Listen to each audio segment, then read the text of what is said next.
syukurillah wa la hawla wa la quwwata illa billah. Salatu wassalamu ala rasulillah wa ala alihi wa sahbihi wa mawalah. Bapak-bapak, ibu-ibu yang dirahmati Allah, alhamdulillah, bersyukur senantiasa kita aturkan kehadirat Allah Subhanahu wa taala yang masih memberikan nikmat kepada kita, wabil khusus nikmat iman, sehingga iman inilah yang kemudian akan menjadi landasan agar kemudian kita mendapatkan pertolongan Allah Subhanahu wa taala baik di dunia maupun di akhirat. Bapak Ibu yang dirahmati oleh Allah Subhanahu wa taala, kita masih dalam rangkaian pembahasan kitab Aqidah Ushul Sunnah Imam Ahmad bin Hanbal, yaitu pada bait atau paragraf yang ke-8 tentang syafaat Nabi sallallahu alaihi wasallam, di mana beliau berkata, wal imanu bi syafaatil Nabi sallallahu alaihi wasallam wa yaqumu wa biqaumin yukhrajuna minan nar ba'dama ikhtaraku wa saru fahman.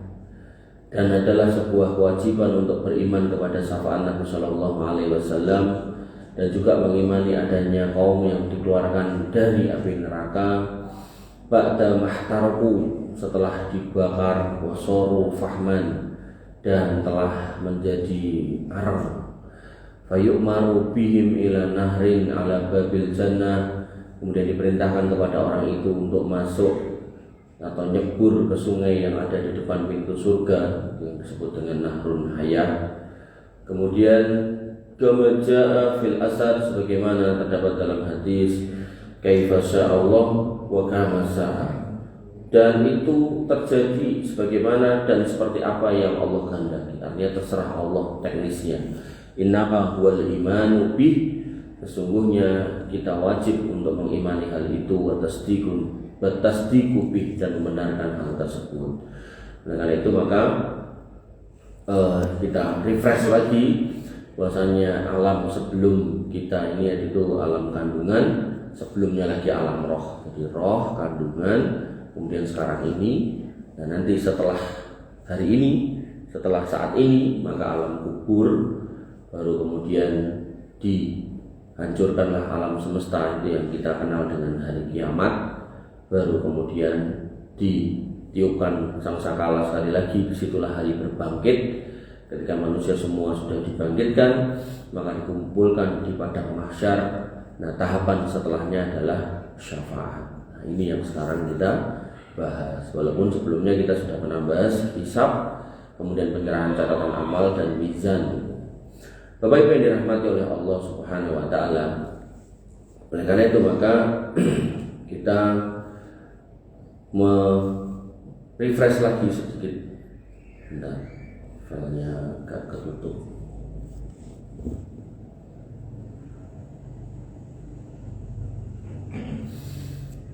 Bahwasanya terkait dengan syafaat, kemarin kayaknya saya kelewat, itu ada 3 golongan manusia dalam memahami syafaat. Jadi golongan yang pertama adalah orang yang berlebih-lebihan dengan syafaat, yaitu orang yang bahkan meyakini berbagai macam makhluk Allah yang hakikatnya nggak bisa apa-apa itu diyakini bisa memberikan syafaat, seperti orang-orang yang sudah mati, seperti berhala, pepohonan, bahkan batuan tertentu gitu. Dan Allah mengingatkan akan hal ini dalam firman-Nya Quran surat Yunus ayat 18, dan mereka menyembah selain daripada Allah apa yang tidak dapat mendatangkan mudarat pada mereka dan tidak pula mendatangkan manfaat, dan mereka berkata mereka itu adalah pemberi syafaat kami di sisi Allah. Jadi banyak orang yang kemudian mencari sebab syafaat tapi justru keliru, justru salah, dan salahnya fatal. Makanya panjenengan kalau kemudian melihat mereka-mereka yang seperti ini, itu mereka cenderung gulu, berlebihan dalam beragama, sampai usap-usap kuburan, mencium-ciumnya, kemudian sampai kuburannya dibangun sedemikian rupa, padahal semua perbuatan beliau ini bertentangan dengan yang pernah kita bahas tentang kuburan, yaitu bagaimana kemudian memperlakukan kuburan manusia yang nggak boleh dibangun, nggak boleh dikasih cahaya, nggak boleh dikasih omah-omahan dan seterusnya. Ya, maka hati-hati. Artinya kita sudah belajar, dan harapan kami dengan belajar ini adalah kita tidak gampang melu-melu dan tidak selalu harus menetapkan bahwasanya kebenaran itu berdasarkan jumlah. Jadi jangan sampai pengen ngomong segini terus yang sono segitu gitu kan. Terus kita berarti bener sing akeh timbang sing sithik, mboten nggih. Bahkan Allah tegaskan wa qalilum min ibadiyas syakur. Dan hamba Allah yang bersyukur niku namun sekedhik. Ini menunjukkan orang yang di atas hidayah itu jumlahnya enggak banyak. Makanya pentingnya ada di atas kebenaran, di atas al-haq yang diambil dari majelis ilmu yang disampaikan Quran dan hadis. Harapannya kita bisa teguh di atas kebenaran dan enggak goyang, enggak gampang goyang. Makanya ulama dulu ditantang sama orang, "Syekh, debat sama saya yuk, nanti nek kamu menang aku ikut kamu, nanti nek aku kalah kamu ikut aku." Maka seorang ulama yang benar, yang memang memiliki ilmu yang mantap, dia menolak berdebat. Kenapa? Karena nanti kalau dia kalah, dia ngikut orang ini. Nah, orang ini kalau ketemu orang lain debat lagi kalah, orang ini pasti akan pindah lagi sama orang yang menang berikutnya. Dan ini bukan model atau cara beragama yang benar. Justru itu yang salah. Oleh karena itu maka ketika sudah di atas ilmu, maka nggak usah kemudian bergeser dari ilmu itu, karena ya pergeseran yang tanpa ilmu itu justru adalah sebuah kekeliruan. Kemudian golongan yang kedua yaitu golongan yang kategorinya berlebih-lebihan juga, tapi dalam hal menolak syafaat. Jadi mereka yang menganggap kaum muslimin yang berdosa besar itu masuk neraka kekal selamanya dan tidak bisa selamat. Mereka ini adalah orang-orang yang menolak syafaat. Mereka ini menyelisih Al-Quran dan Sunnah, dan mereka ini adalah yang ditulis oleh para ulama sebagai golongan Mu'tazilah dan Khawarij. Mu'tazilah ini orang yang mengatakan bahwasanya iman semua orang sama. Apakah dia seorang kiai ataukah seorang yang ahli maksiat. Maka ketika dia mengatakan asyhadu alla ilaha illallah wa asyhadu anna muhammadar rasulullah, maka imannya sama menurut orang Mu'tazilah.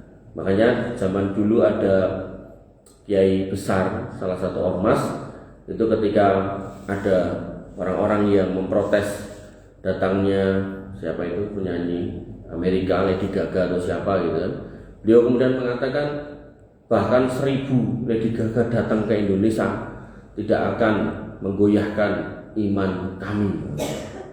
Padahal jelas ulama akidah mengatakan yang namanya iman yazidu wa yanqus. Iman itu naik dan turun, yazidu bit ta'ah wa yanqusu bil maksiyah. Naik karena ketaatan, naik karena ibadah, naik karena majelis ilmu, naik karena zikir, wirid, baca Quran, dan turun karena kemaksiatan.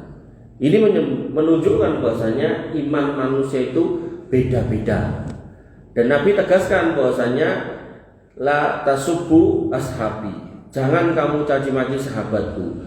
Lau anfaqtum misla dahaban, misla uhudin dahaban, sekiranya kamu berinfak segede gunung Uhud emas kabeh gitu kan, maka enggak akan bisa mengungguli pahalanya sahabatku yang berinfak walaupun cuma 1 mud sak selawaannya tadi. Enggak bisa. Jadi infak yang sedikit dari para sahabat itu kadar pahalanya lebih gede daripada infak kita walaupun infaknya luwih gede. Ini menunjukkan kualitas iman berbeda-beda. Dan ini yang kemudian menyebabkan Allah memilih Nabi Muhammad di antara para manusia karena hati beliau yang paling bersih. Dan Allah juga memilih para sahabat Nabi di antara para manusia untuk menemani Nabi Muhammad SAW. Dan Allah nggak memilih orang-orang Yahudi, karena pengalaman membuktikan banyak rasul, banyak nabi dikirim ke kalangan Yahudi, berakhir kalau enggak diusir ya dipateni gitu kan. Maka Allah tidak mengirim nabi akhir zaman khusus untuk orang Yahudi, tapi justru dipilihnya orang-orang Arab, wabil khusus mereka yang oleh manusia pada zaman itu dianggap orang yang biasa-biasa saja, dianggap wong desa, wong kampung, tapi ketulusan iman, ketulusan hatinya justru itu yang meneguhkan mereka di atas hidayah. Bapak Ibu yang dirahmati oleh Allah Subhanahu wa taala. Nah, golongan yang ketiga yaitu golongan yang pertengahan, yaitu orang yang mengimani bahwasanya syafaat itu ada, tapi kita tidak kemudian mengatakan semua orang bisa ngasihnya. Kita sebutkan atau kita imani sesuai tadi yang dikatakan Imam Ahmad bin Hanbal, yaitu sesuai yang disebutkan dalam asar, sesuai yang disebutkan dalam dalil. Gampangnya kan, nek dalile ya berarti kita iman, dah gitu aja. Nek dalile maka nggak usah dipercaya gitu. Karena banyak orang hari ini yang berdagang dagangan-dagangan yang nggak ada dasarnya. Ibarat dodol panganan itu mboten enten napa label halale, napa mboten enten Balai POM-nya gitu kan. Maka kalau jenengan nggak ngerti yang masak niku nek miturut ilmu soal lingkungan ya, lebih aman mboten usah dituku. Tapi nek jenengan ngerti wis masak tonggoku wong resikan gitu kan, ya monggo gitu kan. Tapi kalau kemudian bentuknya kemasan gitu kan, terus kok labelnya nggak jelas, kayak yang belum lama ini kan ada Kadin daerah Kalimantan kalau nggak salah, itu ada roti dari Jawa masuk ke sana, berbulan-bulan kok nggak jamur. Nah, kemudian dicek ya kan, ternyata setelah dicek mengandung formalin, dan roti itu di Jawa banyak, murah meriah, cuma 2.000 atau 3.000. Roti sing merek AOK nih, AOK. Bapak Ibu yang dirahmati oleh Allah Subhanahu wa taala. Kemudian kita lanjutkan ya, termasuk syafaat yang ditegaskan atau dijelaskan dalam dalil, yaitu syafaatnya para penghuni surga agar segera masuk surga. Jadi penghuni surga ben ra kesuwen ling ngenteni gendang mlebu surga.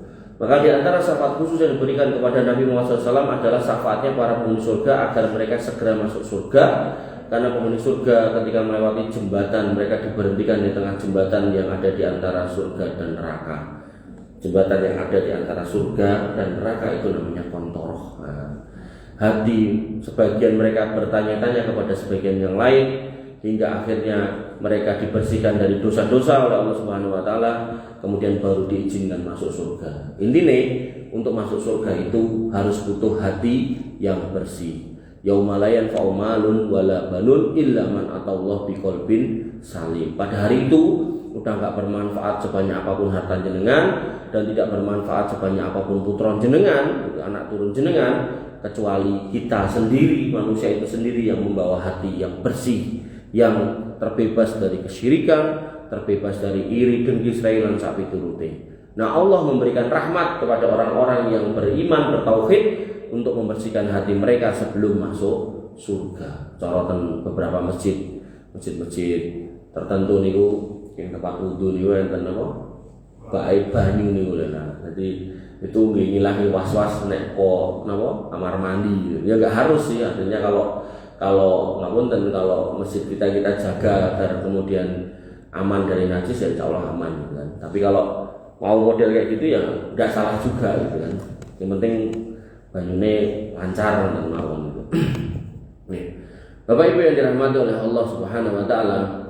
Kemudian setelah itu barulah mereka diizinkan masuk surga, dan pintu surga itu bisa terbuka karena syafaat Nabi Muhammad SAW, dan beliau yang pertama kali mengetok pintunya. Jadi enggak sembarangan orang.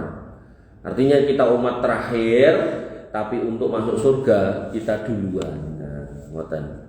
Termasuk kalau masih ingat di bab Ramadan gitu kan, kita umurnya paling pendek di antara para umat-umat yang lalu, tapi ada amalan-amalan yang kalau kita lakukan itu kalau di total bisa meluihi umurnya umat Nabi Nuh yang rata-rata 1000 tahun. Nah, mesti terus kelingan. Mungkin kalau baleni meneh pas Ramadan. Bapak Ibu yang dirahmati oleh Allah Subhanahu wa taala, dalile napa lan iki? Artinya saya sendiri pun juga nggak berani menyampaikan agama yang ngawur itu, karena nanti ya konsekuensinya berat. Saya itu, mulai nanti ngomong karo malaikat iki, ngomong karo Allah, ya Allah. Wong yo koyo ngono kok yo enek. Dan delalah kok yo dapat penghargaan dari banyak instansi, dari instansi napa niku BPIP, dari kepolisian, dari tentara gitu, sebagai orang yang menjaga Pancasila dan seterusnya. Nah, jadi yo ketok idap-idap gitu loh ketika disalahkan orang MUI, mosok aku disalahkan MUI, padahal aku sing jaga Pancasila. Jadi dia langsung membenturkan gitu antara kesalahan dia dalam beragama dengan orang yang menyalahkan dia, berarti kue ngelokke nek aku apa sesat berarti Pancasila yang sesat lah gitu. Padahal sebenarnya nggak kayak gitu cara mainnya gitu loh. Ya, artinya para instansi-instansi ini dalam kondisi tertentu kita bisa pahami, mereka mungkin nggak paham gitu kan. Nah begitu ada ulama yang meluruskan, ya harusnya ini nggak usah dikaitkan gitu. Dan harusnya kayak polisi dan seterusnya ya harusnya segera bertindak, karena ya menurut saya orang-orang seperti beliau ini, si Mama Gufron ini meresahkan umat gitu, karena ya luar biasa ya daya sesatnya itu luar biasa. Mau sampai santri ini yang diusudai, biasanya umumnya itu santri nyucup tangannya kiai ini orang mau nyucup tangannya, nyucup cantang ya dengan glosor itu, ya Allah. Padahal Nabi itu ketika para sahabat duduk, Nabi datang, para sahabat berdiri aja Nabi nggak mau kok gitu. Bahkan Nabi mengatakan kalau boleh nek nganti entuk menungso sujud ning menungso, umpama entuk berarti kan ra entuk to. Nah, kuwi bakal tak kongkon bojo. Nah, jenengan ibu-ibu sujud nang garwane sing lanang gitu.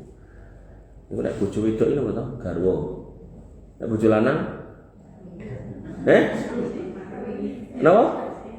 Suami istri ya bahasa Indonesia. Bahasa Jawane napa? Garwi.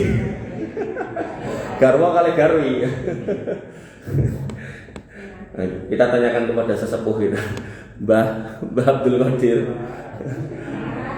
Nek kakung niku napa Mbak anu garwa kakung niku? Napa? Semah. Nek wedok apa?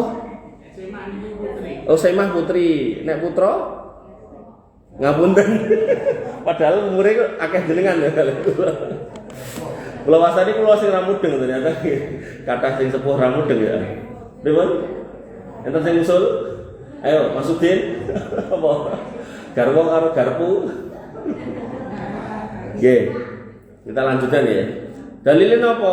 Allah Ta'ala berfirman di Quran surat Az-Zumar ayat 73, wasiqal ladzina taqaw rabbahum ilal jannati zumara. Orang-orang yang bertakwa kepada Rabb-nya dibawa ke surga berombong-rombongan. Kumpul gitu. Nah, kemudian hatta idza ja'uha futihat abwabuha. Ketika sudah sampai di depan surga, kemudian dibukalah pintu-pintunya. Wa qala lahum khazanatuha, dan pintu niku enten sing jaga malaikat. Kemudian mereka mengatakan salamun alaikum tibtum, salam keselamatan buat kamu semua wahai hamba Allah yang bertakwa. Kan tadi judulnya alladzina taqaw, yang bertakwa. Tibtum karena kamu sudah berbuat kebajikan dulu di dunia, sudah manut jadi wong takwa, kon salat, kon poso-poso, kon nutup aurat, kon jangan mabuk enggak mabuk, kon jangan zina enggak zina. Fadkhuluha khalidi, lebu ning jero sak terusé, aja metu-metu. Gitu. Bapak Ibu yang dirahmati oleh Allah Subhanahu wa taala. Kadang saya tuh ini kan sambungannya ayat sebelumnya kan tentang kisah golongan-golongan neraka ya. Kadang itu saya cuma ngulang-ngulang ayat ini gitu, gak pikir gitu, nanti berbes milih diri gitu. Artinya ketika jenengan merasa sumpah hidup di dunia karena mungkin duwe masalah, mungkin duwe cerita-cerita yang gak enak ketemu orang, mungkin di kantor, mungkin di masyarakat, coba mencari ayat-ayatnya teniki, memahami maknanya, terus gak usah didengarkan semua, cukup pada ayat-ayat sing ngoten niku lho, sing menghibur jenengan. Jadi jenengan sing selama ini hiburannya rungokke dangdutan itu kurang, diganti. Jenengan pilih ayat-ayat yang bercerita tentang surga, indahnya surga, bagaimana kemudian jenengan akan diselamatkan dari surga. Niku mang rungokke, ning jenengan mang pahami dulu artine ngoten niku. Jadi pas jenengan rungokke raketan mung 3 ayat ning dulang-ulang kan enten tonton HP niku aplikasi Murotal yang niku jenengan tinggal milih 3 atau 5 ayat ning jenengan bener-bener paham itu ayat itu maknanya apa terus diulang-ulang. Karo plekaran mungkin karo nopo lah gitu, karo merenung atau nih menghibur hati ketika kemudian mungkin randidit, mungkin di seneni bojone mungkin karo nopo lah lagi enten masalah ngoten niku. Niku lha biasanya ngoten niku. Jadi biar hidup itu enggak kemudian kalah oleh setan. Saat ini itu setan luar biasa. Makanya saya tuh kalau dengar ada orang bunuh diri itu ya kalau sama ya Allah astagfirullah gitu kan. ya Allah. Jadi mereka sampai nggak paham gitu loh bagaimana nikmat hidup yang Allah kasihkan sampai nyak-nyaknya hidup gitu sampai gantung diri gitu kan. Bahkan ada yang bar sholat gantung diri gitu kan. Ada yang kemudian bar nemoni anak bojone malah gantung diri. Sampai enten bapak-bapak yang disambati anaknya jaluk motor ra iso nukokke dunek-unekke anake. Mikir akhirnya melipir ning pinggir rel ambyur dan kereta lewat gitu. Ya Allah, atas nih, artinya itu sebuah kondisi atau sebuah keadaan di mana kita saling menasihati gitu kan. Jangan sampai itu terjadi sama diri kita karena ya namanya hidup itu pasti ada cobaan. Nah, sehingga yang harus kita pahami hidup itu di antara dua, kalau nggak sabar ya syukur. Sabar ya ketika ada cobaan dan biar tambah sabar, biar tambah enak ya. Jangan cari sebab untuk bisa tenang. Ala bidzikrillah tatmainnul qulub. Mungkin dengan wirid itu bisa tenang atau nek ra wirid ngrungokke Quran atau ngrungokke pengajian. Kok harus dicari. Nek saran saya jangan musik-musik. Nah, karena itu tenangnya mung pas ngrungokke. Bar dipateni mumet meneh langsung. Tapi nek yang terkait dengan keimanan gitu kan, maka itu kalau jenengan resapi bener, pahami bener gitu kan apa yang jenengan dengarkan, apa yang jenengan wiridkan, insya Allah itu ayem gitu kan. Bahkan kok ketemu wong sing nyebeli ki mau meneh tetap kita bisa guyu gitu kan. Nah, saya itu. Tapi kalau kemudian kita enggak mencari sebab ketenangan hakikinya, ketemu wongnya meneh yo mentolo pengen nggo celurit gitu kan. Dan ini banyak loh terjadi. Kok ketok nganggo peci, ketu gitu kan, temu wong ya wani duel ning dalan gitu kan. Padahal yo kanca ngaji mungkin. Nah, mulai ke pengajian ya mergo senggolan dan sak piturute. Bapak Ibu yang dirahmati oleh Allah Subhanahu wa taala, termasuk yang ada dalilnya adalah syafaat Nabi SAW kepada pamannya. Hanya saja syafaat Nabi SAW kepada pamannya tidak menyelamatkannya dalam artian ngetokke dari neraka mboten. Karena memang dalam kisah Nabi Ibrahim dan bapaknya yang lalu yang kita sampaikan, itu memang Allah tegaskan nek ora enek tempat, ora enek jatah wong kafir, wong musyrik, wong munafik ra enek di neraka itu, di surga itu maaf. Sehingga Abu Thalib tetap dikasih keringanan adab tapi ya tetap yang neraka gitu kan. Maka Allah Subhanahu wa taala tegaskan fama tanfa'uhum syafa'atus syafi'in, maka enggak berguna lagi bagi mereka syafaat dari orang-orang yang memberi syafaat. Untuk siapa? Orang-orang kafir. Enggak enten gunane. Nanti ketika ada bapak yang kafir, anak Islam kabeh, haji kabeh enggak guna ini anak. Ketika ada anak yang kafir, bapak orang soleh, kiai, gus lan sak piturute mboten guna. Maka pentingnya satu aliran, satu ritme, satu keyakinan. Bahkan dalam hidup pun Nabi tegaskan la yuwarisul mukmin kafir wala kafir mukmin. Ketika seorang anak memilih jalan yang berbeda dengan bapaknya yang beriman, maka nuwun sewu le jatah warisanmu tak coret gitu. Itu kata Nabi ketika hidup. Ketika hidup aja Nabi sudah tidak mempedulikan anak yang menyimpang dari jalur yang benar. Maka ketika di hari kiamat nanti, di akhirat, maka anak-anak seperti itu ya, atau bapak-bapak yang napunten tidak memilih jalur keimanan ya, tidak lagi bisa diselamatkan oleh keluarga siapapun yang manapun gitu kan. Mbok gelare dawa, mbok hajine pirang-pirang, tapi kalau udah berbeda keyakinan tidak bisa. Kemudian Allah tegaskan lagi yauma idzin la tanfa'u syafa'atu illa man adina lahu rahman wa radiya lahu qaula. Pada hari itu enggak berguna lagi syafaat kecuali syafaat orang yang Allah Maha Ar-Rahman telah memberi izin. Nabi diizinkan, tapi apa? Dan dia meridhoi syafaat itu dinggo sapa gitu. Nah dalam konteks dibuat untuk Abu Thalib nggak diridhoi, nggak diridhoi untuk menyelamatkan dari api neraka, tapi Allah kasih keringanan. Nah, keringanan ini yang kemudian mengerikan, yaitu ngangge sendal ke neraka, kemudian otaknya melepuh. Gitu. Ini sebuah adab yang paling ringannya dari penghuni neraka. Maka yang harus kita bayangkan berarti adab di atasnya itu luwih mengerikan kan. Dengan nek ajeng napa mateng ke otak wedhus gitu kan, tak digodhog kabeh to. Nah, niki menunjukkan bahwasanya panas iki ra sepiro sehingga dadak dicelupke sak sirahe kabeh, ndak ndasene kabeh. Tapi begitu kemudian ada geni yang didekek ngisor sikil kok ndase melepuh, maka ini menunjukkan panas sekali Pak. Panas sekali, dan ini bukan barang yang bisa dicoba-coba. Makanya kalau kita itu atau panjenengan minta surga kepada Allah, Allahumma inni as'alukal jannah, maka ampun kesupen ditututi dengan wa a'udzubika minan nar. Ya Allah, kula nyuwun surga. Ning kula nggih ugi nyuwun selamat saking neraka. Pramila Allah tegaskan orang-orang sukses itu faman zuhziha 'anil nar wa udkhilal jannah. Selamat keng neraka lajeng saged mlebet surga faqad faz. Itu orang beruntung. Tapi nek mau ning donya diteokeh sugih, tapi kemudian itu enggak digunakan untuk menuju jalan yang baik, menuju jalan yang diridhai Allah, itu tetap enggak dianggap sebagai abdan syakura, enggak dianggap sebagai hamba yang bersyukur, yang akhirnya nikmat itu digunakan untuk kufur. Makanya panjenengan persani orang-orang yang enggak dapat hidayah niku tambah sugih, tambah adoh saking dalan hidayah.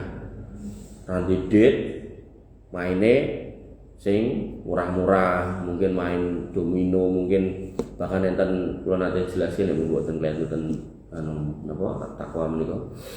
Main judine ngangge kartu yo gitu kan. Ning mboten kartune dikeplekke. Dadi wonge jejer ngoten terus ngenteni laler sing menclok. Dadi nek kepencelokan laler dhek menang gitu.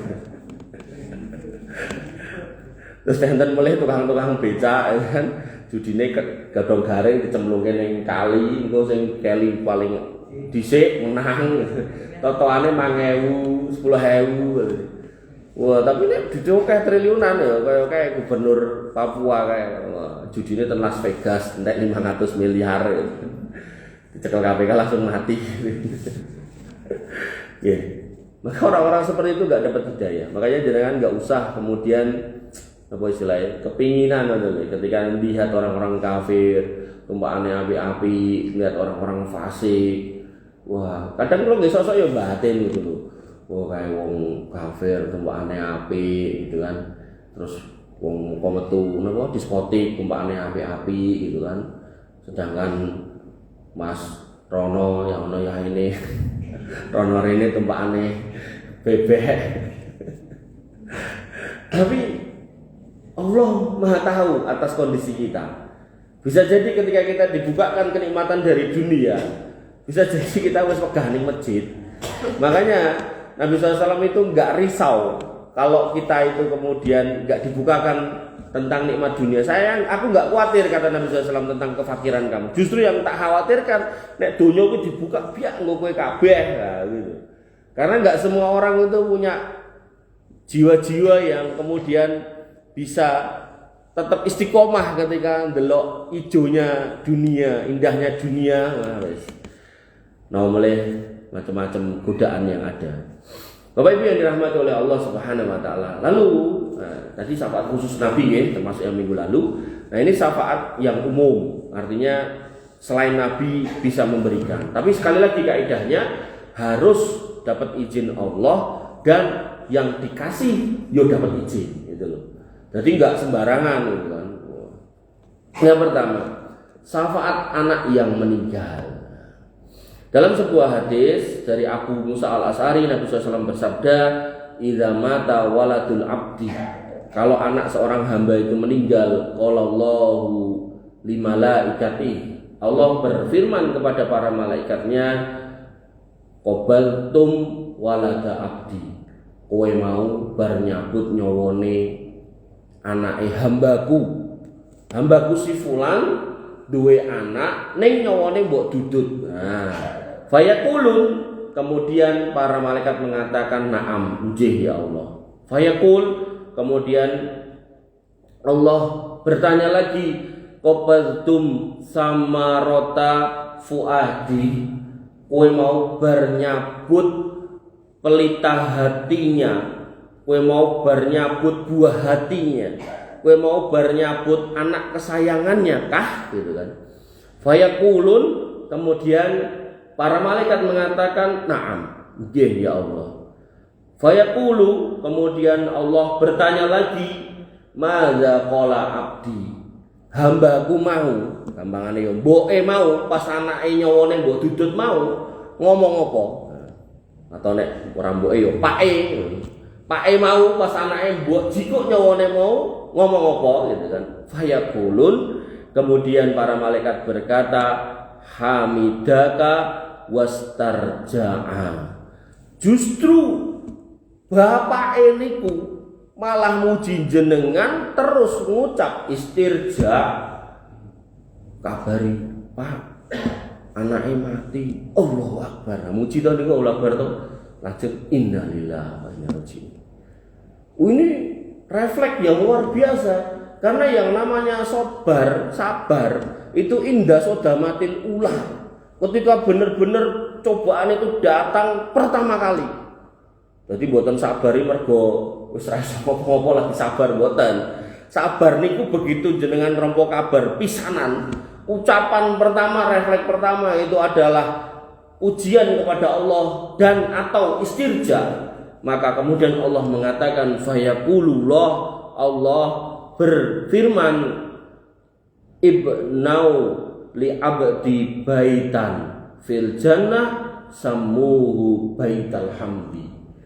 Ning surga deloken kaplingane gawenen istanae, jenengno istanae kuwi Baitul Hamdi, rumah pujian. Pinangkane napa? Anake mati, begitu mati dhek kemudian memuji Allah dan mengucapkan istirja. Padahal dari ngamal namun apa lho? Nembe refleks ngomong Allahu Akbar, atau mungkin kadang enten sing la ilaha illallah kemudian innalillahi wa inna ilaihi raji'un. Nah, itu langsung dicepake omah istana ten surga dan niku dijenengke Baitul Hamdi. Pertanyaannya, nek omahe elek, kira-kira sing dicepake niku wau, piyaine niku wau, si bapak karo mboke niku, kira-kira dilebokke napa mboten? Nggih, gitu kan. Ngomong ning donya mawon jenengan wis gaweke anak omah. Omah wis cemepak, gah Pak, manggon ning tipes, aku arep manggon ning Amerika. Ning donya mawon, nek ten akhirat wis cemepak ya genah gage-gage mlebu gitu. Pilihane nek ra suben neraka ya to. Orang cerdas ya wedah mlebu neraka. Wong genah cemepak istana ya genah dilebokke ten surga. Nggih. Pramila pentingnya jenengan berlatih satu di antara dua, dan dua-duanya ini harus dicoba terus. Nggih menika syukur sabar. Wis niku. Uripe pokoke ya nek ra syukur sabar, wis. Nggih. Jadi jangan sampai kita itu nek cobaan sithik langsung stres, kemudian jegluk-jegluke sirah ning tembok lan sak miturute, ampun nggih. Piye carane pokoke syukur sabar. Ketemu wong sing aneh-aneh istighfar astagfirullah gitu. Nek perlu ya ta'awudz sisan ya apa barangkali sing nggih ngamuk-ngamuk itu kesurupan setan. Bapak Ibu yang dirahmati oleh Allah Subhanahu wa taala. Kemudian di hadis yang lain Nabi sallallahu mengatakan la yamutu li muslimin salasatun minal waladi fayalijun nar illa tahillatal qasam. Jika ada seorang muslim yang 3 anaknya mati, maka dia tidak akan masuk neraka kecuali karena membenarkan sumpah. Artinya orang ini sudah berjanji kalau kemudian anaknya mati dia akan bersabar dan menerima keadaan itu, maka tidak akan pernah dimasukkan ke dalam neraka. Jadi anak itu bisa menjadi syafaat buat orang tuanya. Nah, syaratnya anak yang mati, anak yang beriman.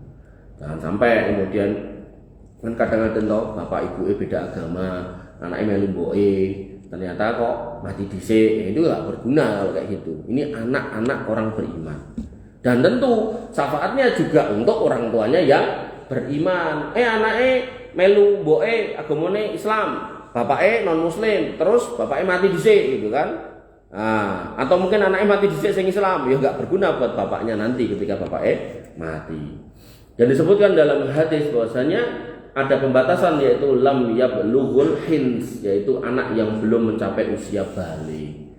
Ya, jadi balik itu kalau laki-laki ya mimpi basah kira-kira umur 13, kalau perempuan ya haid. Jadi kalau sebelum mimpi basah atau haid meninggal, maka anak-anak itu menjadi garansi jaminan buat orang tuanya masuk surga. Kemudian dalam hadis yang lain Nabi mengatakan, ma minan nas min muslimin yutawaffa lahu salasun lam yablughul hins illa adkhalahu Allahul jannata bi fadli rahmatihi iyyahu.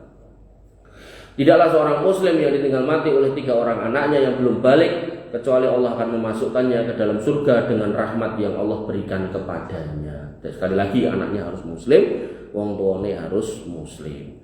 Dalam hadis yang lain lagi Nabi mengatakan, man mata lahu salasatun minal walad lam yablughul hins kana lahu hijaban minan nar au dakhalal jannah. Siapa yang punya 3 anak yang belum balik dan kemudian mati, maka anak itu akan menjadi tameng bagi orang tuanya dari neraka, atau Allah akan memasukkan orang tuanya ke surga.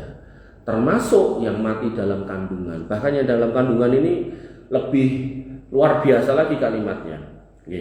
Nabi SAW bersabda, walladzi nafsi biyadihi, demi zat yang menggenggam jiwa Muhammad. Ini sumpahnya Nabi. Jadi Nabi itu kadang mengucapkan wallahi billahi tallahi, termasuk walladzi nafsi biyadihi. Jadi kalau Nabi sudah bersumpah, berarti ini perkara penting dan perkara besar. Nggih menika napa? Inna sikto la yajurru ummahu bisarorihi ilal jannati idas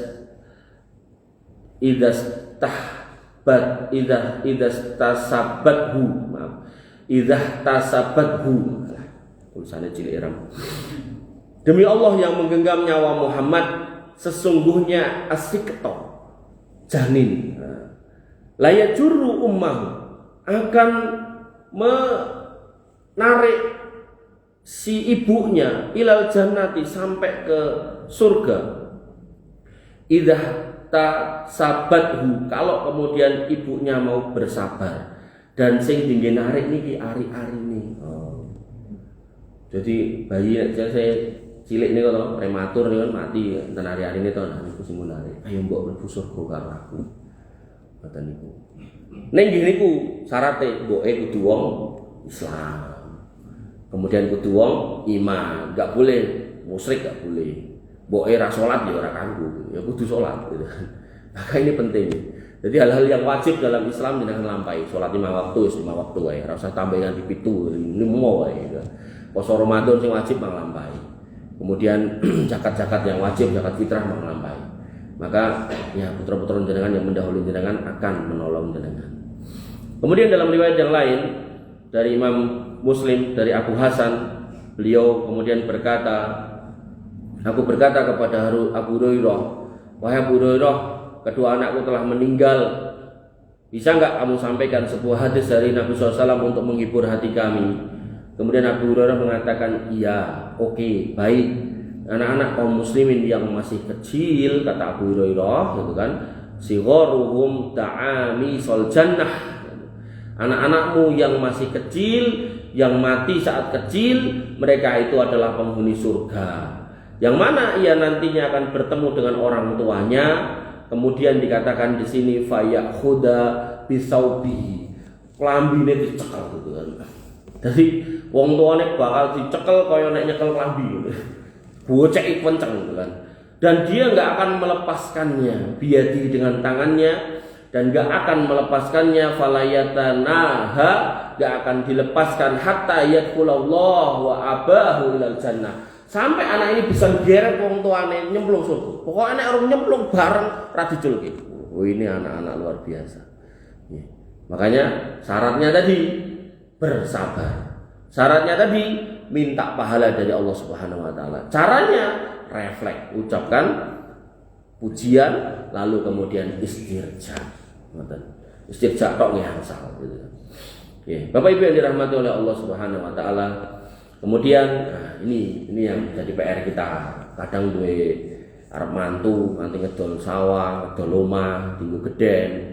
jiran punya anak, nah, boleh wedhus moh gitu kan, alasannya ranjidit, hati-hati loh.